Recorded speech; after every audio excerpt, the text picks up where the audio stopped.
it's kind of, I don't know, it's kind of a weird comparison maybe for me to make, but like Steve Martin has like a book about his kind of like how he became a stand-up comic and stuff, Hmm. and how he started to learn how to write and all that kind of thing. And it's cool because it just a lot of it of the book kind of focuses on like his childhood and early jobs instead of kind of and he kind of says, I don't know the exact formula he does, but he says something like, I spent 12 years just learning how to do the basic thing, like not even Like just uh like living life, just like y- how to like live. well, like learning how to do basic comedy kind of stuff, learning how to Oh, okay. perform on the stage. Um, Not even good at it, just doing it, just like Yeah. being bad at it for most of his life, kind of thing, or not a lot. I mean, for a good chunk of his life.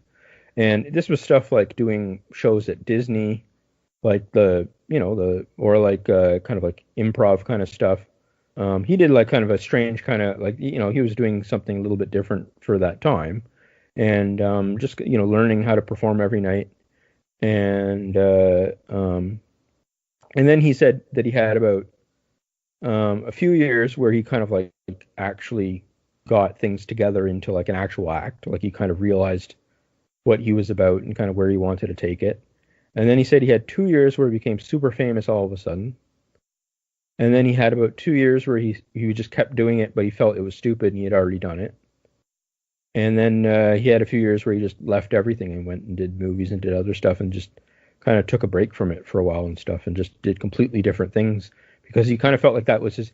And it's funny because he's older now and he does a bunch of other things, like he does music and stuff. But um, I thought it was kind of an interesting kind of like arc of like he said this was my stand-up comedy career, and if you look at on paper, he's like the vast majority of it was me not knowing what I was doing and just learning things, and then sudden fame kind of when he was a bit a little bit older, like for going from a very young performer all the way to actually hitting it huge on television and stuff, and then and doing like sold out concerts and things. um I don't know, I thought that was quite interesting because there is kind of a sense that a lot of times that you kind of have this idea that everything has to be at once or something. At least maybe when I was growing up, I really had this idea that people kind of grind at it and then kind of get better at things and kind of learn things. I thought it was more about talent and kind of like getting discovered or something. Yeah, I So think, I thought well, that, that's a yeah, common conceit. I think that, yeah, I don't know, it's part of like the whole entertainment business is trying to sell you the idea that these people are like magical geniuses and yeah, stuff. I think that sort of is more appealing on the consumer side than like yeah, this is someone who's been really bad for a long time, but they finally figured out their shit a little bit, and yeah, so I'll give them a shot.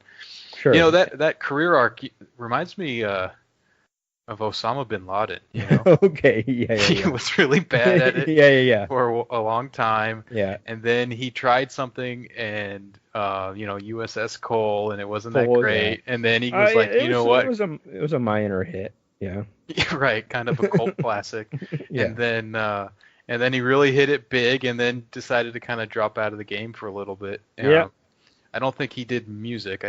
sure. I don't know what he was doing, but Yeah, I don't know. rest in peace to Yeah, Osama bin Laden. R.I.P. Yeah, in the sea.